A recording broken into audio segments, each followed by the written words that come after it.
দেখুন এই group D পরীক্ষায় কি ধরনের কোশ্চেন এসেছিল এবং প্রত্যেকটি অঙ্কের সঠিক উত্তর আর সমাধানও আমি নিয়ে এসেছি। তোমরা মূল কোশ্চেন আমি জাস্ট অঙ্কগুলি একটু দেখাচ্ছি। 6 নম্বর কোশ্চেন দিয়েছে 24:a সমান 400 হয়, এ এর মান কত? 24/400 কাটাকাটি করুন বা করুন যা খুশি করুন, উত্তর আসবে কি option A 0.06। 7 number, 8 number, 9 number reasoning এসছে। 10 নম্বর কোশ্চেন কি এসছে দেখে নিন। এরপরে রিজনিং এসছে, সংবিধান থেকে এসছে, কারেন্ট অ্যাফেয়ার্স থেকে এসছে।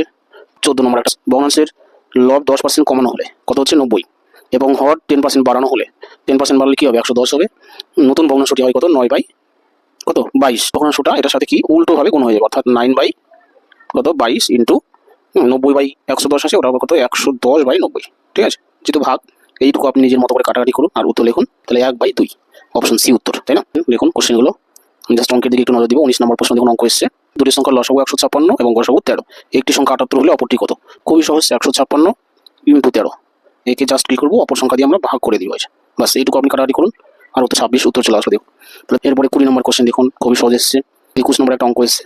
দেখুন এই সবগুলো সংখ্যার কি বলেছে গড়, যোগ করলে হচ্ছে 30, 30কে 5 দিয়ে ভাগ করলে হচ্ছে 6, গড় হচ্ছে 6, এক্স এর মান হচ্ছে 6, তাই না? তাই বলেছে যে 6, এখানে তাহলে 2x আছে, তাহলে 6 দুগুণে কত 12, মাইনাস ছিল মাইনাস দিলাম, কত ওয়াই, ওয়াই এর মান কত বলেছে দেখুন 10 থেকে 20 এর মধ্যবর্তী বিজোড় সংখ্যাগুলির যোগফল। 10 থেকে 20 পর্যন্ত বিজোড় সংখ্যাগুলির যোগফল কিন্তু বন্ধুরা 75 হবে। বাস বিয়োগ করলে কত হচ্ছে 3, 7 থেকে গেলে 6, 63, তাই না? তাহলে অপশন ডি উত্তর হয়ে যাচ্ছে। 29, পি এবং কিউ এর গড় 35, তাদের যোগফল কত বল? 35 দুগুণে কত 70, অপশন 30 নম্বর প্রশ্নটা পড়ে নিন। উত্তর হবে কি 4/3 ইন্টু b টু সি হচ্ছে 7/5 ইন্টু সি টু ডি হচ্ছে 9/8। বাস এইটুকু কাটাকাটি করলে আমাদের ডাইরেক্ট উত্তর আসবে 8 দুগুণে 8, হলো 2 অক্ষে 2, 3 3 9, আর কাটাকাটি যাচ্ছে না, 3 7 21 আর এদিকে 5 দুগুণে 10, তাহলে 21:10 হয়েছে অপশন ডি উত্তর। ঠিক আছে, এরপরে রয়েছে কি সুদ আসলে একটা অঙ্ক দিয়েছে, এটা 10%, অপশন বি উত্তর হবে। 10 বছর যদি দ্বিগুণ হয় তাহলে কিছু না বন্ধুরা, ডাইরেক্ট 100কে আমরা এই 10 দিয়ে ভাগ করে দিব। 200 টাকার কত শতাংশ? 35 টাকা, এটা হচ্ছে অপশন বি উত্তর। খামারের অঙ্কটা খুবই সহজ, যে 60টি মাথা আছে 18টি পা আছে, 60টি মাথাকে আমি 2 দিয়ে গুণ করে দিব, কত হচ্ছে 14। বাস এই 18 আর এই 14 ডিফারেন্স কত? 14, 15, 16, 17, 18, 4, তাহলে এই 4কে আমি 2 দিয়ে ভাগ করবো, সেটা আসবে কি গরুর সংখ্যা 2টি। তাহলে 2টি যদি গরু থাকে তাহলে হাঁস আছে কটি? 60টি প্রাণীর মধ্যে হাঁস তাহলে কি 5টি থাকবে, অপশন সি উত্তর।